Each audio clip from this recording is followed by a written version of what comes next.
Voilà, j'aime bien commencer avec Renaud. Renaud qui a sorti ce titre pour soutenir Raoult, évidemment, courageux debout. Hein. Ça, c'est un Gaulois, c'est pas un Gaulois réfractaire, c'est pas un Gaulois à la Macron de la haute société qui a du mépris pour le peuple. Non, on a un gars qui fait partie du peuple, Renaud, puisque l'un de ses grands-pères, d'ailleurs à Renaud, était, était mineur et syndicaliste dans la région de Courrières, dans le nord de la France, du côté de Lens. C'est pourquoi quand Renaud fait le film Germinal, eh bien, il se remet dans la peau de son grand-père finalement, parce qu'il se sent quelque chose. Donc c'est bien une famille de prolétaires dont les parents ensuite ont fait des études. Évidemment, son père était prof et ainsi que sa maman à Renaud. Mais il a reconnu dans Raoult un vrai Gaulois, pas un Gaulois né avec une cuillère dans la bouche comme certains. Cuillère dans la bouche, eh bien, on espère que ces gens qui méprisent le peuple seront étouffés de leur cuillère dans leur bouche. Moi, je leur mettrai une louche pour bien les faire taire totalement. Bravo Renaud de soutenir le docteur Raoult, le professeur Raoult et les autres. Alors, lorsque Renaud sort ce titre, immédiatement, les merdias et les chiens de gare se mettent à l'attaquer en disant « Oui, mais bon, les gens n'ont pas aimé les internautes. » C'est qui les internautes? Non, c'est vous qui manipulez et qui mentez, qui faites des trolls. Autrement dit, ils se cachent derrière des pseudos et des noms. Ils sont lâches en général, les chiens de garde et les chiens de gare. Et ils ont essayé d'attaquer Renaud. Renaud s'en fout. Il connaît la machine depuis très longtemps. La machine médiatique, il la connaît. Elle l'a un peu usée, elle l'a fatigué. Il pensait, lui, Renaud, dans sa naïveté, qu'il y avait des gens encore honnêtes. Non, il y avait que des ripoux, finalement, derrière tout ça. Et alors, il continue son petit bonhomme de chemin. Et tant mieux qu'il y en ait un qui est venu pour défendre Raoult.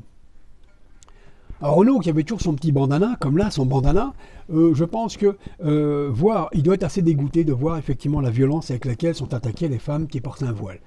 Il y a quelques mois, il y avait un facho du Front National, un certain Julien Audoux, qui avait attaqué une mère qui accompagnait sa fille au conseil régional, voilé, son fils, et il s'est levé en disant « Oui, la République dans l'enceinte de ci, de ça », enfin, il a fait des phrases bidons, il a croassé comme un vulgaire crapaud pour faire entendre parler de lui en interdisant à la femme de rentrer. Or, le règlement n'interdit personne de rentrer en tenue ecclésiastique ou pas, avec un voile ou un foulard ou une croix. Le règlement ne l'interdit pas, mais cet élu frontiste a voulu faire un peu son cinéma, faire le drôle. On a l'habitude, avec la haine anti-musulmane des médias qui manipulent et qui intoxiquent, comme le virus et le corona, qui intoxiquent l'opinion. Récemment, la jeune vice-présidente de l'UNEF, une certaine Myriam Pougetou, s'est fait agresser par deux élus de la Macronie qui ont trouvé le prétexte pour éloigner, pour changer de sujet, pour noyer le poisson. Cette femme était venue en commission pour parler des étudiants de l'UNEF et donc des conditions de logement des étudiants, qui est un sujet important, essentiel. Et il y avait une élue qui s'appelle Lang, alors, je ne sais pas, je l'appellerais mauvaise langue, je ne sais pas s'il y a de la famille à Jacques Lang. Bref, cette femme s'est jouée un petit peu la Vierge effarouchée. Oh, c'est inadmissible qu'une femme vienne ici dans l'enceinte de la République et patati du violon, du tam-tam. Minable, pitoyable, cet élu, mademoiselle ou madame Lang, qui aurait bien fait de garder sa langue dans sa bouche ou de la tourner 77 fois avant de la ramener. Comme disait Pierre Dac, ceux qui parlent pour ne rien dire ou ceux qui ne disent rien pour parler commenceraient bien sont les deux principes de ceux qui feraient bien de se taire avant de l'ouvrir. Donc madame Lang écrase la prochaine fois. Et alors, dans le même temps, il y a aussi un bonhomme qui a joué aussi au fanfaron. Il a joué finalement au chevalier Bayard.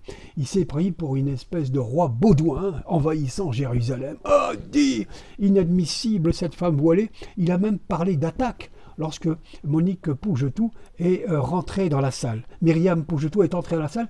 Il y a nous sommes victimes d'une attaque. Autrement dit, c'est un coup terroriste, quoi. C'est un deuxième Bataclan, grosso modo. Le ridicule ne tue pas, quand même. On le regrette quand même que le ridicule, en tous les cas, ne leur donne pas à tous ces chiens de garde une fièvre de cheval pour les faire taire. Ces deux élus qui ont jugé bon de quitter. Tu sais, genre, ma dignité mise en cause, mon républicanisme. Mais t'as vu la gueule de la République depuis que vous êtes là, les gars? Vous avez vu dans quel état vous avez mis le pays? Comment le pays est terrorisé? Comment les enfants sont obligés d'avoir un masque toute la journée? Épuisés. On a vu Macron s'étouffer, être ridicule, il ne savait même plus parler avec sa petite voix de fossé. Et lui impose des masques à des enfants alors que tous les médecins, etc., les Raoult et autres, le disent. C'est pas vrai, il n'y a pas de contamination avec les enfants. Et la viralité est tellement infime que tout ça est ridicule. Lui, le président qui voudrait donner l'exemple et qui impose du haut de sa grande chaise des lois scélérates ou liberticides, exige des masques des gens, il est incapable d'en porter un pour parler. Incapable. Et il impose ça à des minots, à des mouflés.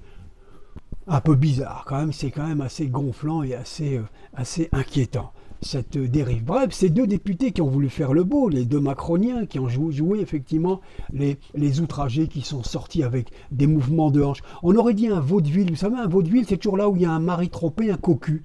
J'ai l'impression qu'ils ont sorti comme des cocus. En fait, ce sont des cocus.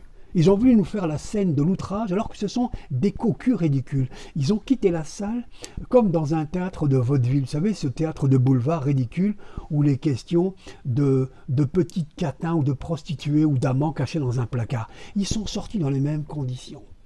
Et alors, celle qui a enfoncé le clou, c'est la présidente du tribunal, qui, elle, n'a pas laissé passer. Elle leur dit, votre cinéma, comme ça, elle leur a dit, ça marche pas avec moi le cinéma. Ici, dans cette enceinte, en commission, aucune loi n'interdit à une femme de rentrer voilée ici. Il n'y a pas de code vestimentaire, aucun. La loi ne l'interdit pas. Alors je tenais à vous le dire, elle leur a dit avant que vous sortiez. Je vous ai écouté, elle leur a dit. Alors vous allez m'écouter. Et elle leur a fait un rappel à la loi, comme lorsqu'un juge le fait, un vulgaire petite racaille. Elle leur a parlé comme s'ils étaient des racailles, des caïras. Elle leur a rappelé, vous ne la faites pas à moi. Vous faites des gestes, vous faites un petit peu des rangs de jambes, vous faites un petit peu les fanfarons pour que ça passe dans les médias. Mais je vais vous dire que vous êtes des nazes quelque part. C'est moi qui le dis ça. Vous êtes des nazes parce que c'est pas dans la loi ce que vous faites. C'est quasiment contre même les principes effectivement du règlement ici. Alors maintenant, si vous voulez partir, dégagez. Le débat n'est pas là. Vous voulez noyer le poisson, on va pas noyer le poisson. Moi, je regrette, mais une femme comme ça, moi, j'applaudis quand même à cette présidente-là. Hein. Bon, elle ne fait pas partie de la République En Marche. On sait qu'en termes de soumission, la République En Marche est quand même, elle détient la palme d'or. Et évidemment, tout de suite, effectivement, les merdias, les chiens et chiennes de garde, se sont effectivement soulevés d'indignation. Une femme voilée, l'UNEF, Myriam Pougetou, etc. Alors que le pays est quasiment en train de crever sur le plan économique, 1 million de chômeurs. L'école qui s'écrase totalement, les gens qui se surveillent, les interdictions de rassemblement, etc. Les violences qui se font partout, la violence sociale qui est en train de frapper ici, la violence sociale qui est là. Non, tout ce qui inquiète la Macronie, c'est une femme qui rentre avec 50 grammes de nylon sur la tête. Voilà, 50 grammes de réflexion.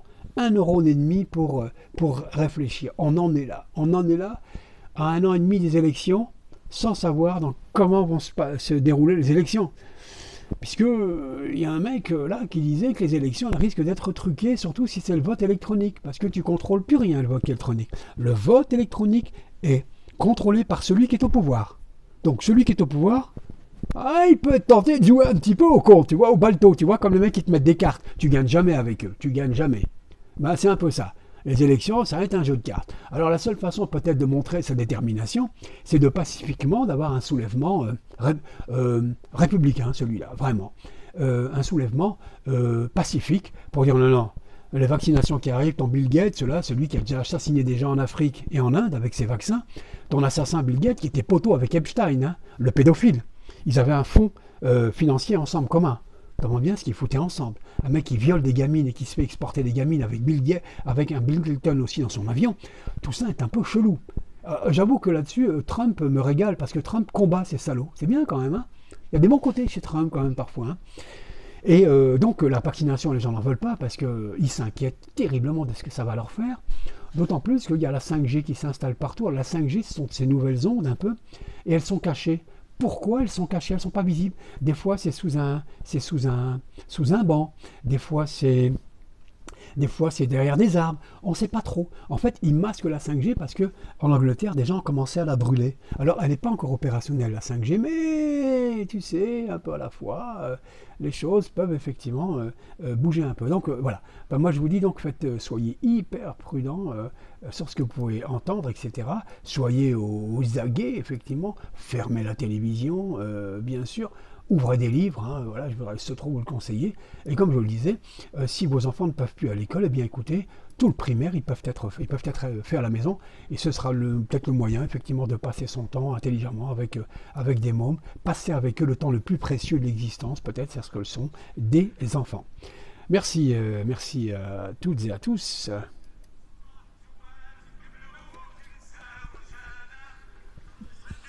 Voilà, donc si vous avez aimé la vidéo, eh bien vous savez ce qu'il vous reste à faire. Si vous avez aimé, vous savez ce qu'il vous reste à faire. De liker, enfin comme vous voulez, et de mettre des pouces en l'air, de faire des commentaires et de partager. Merci à vous.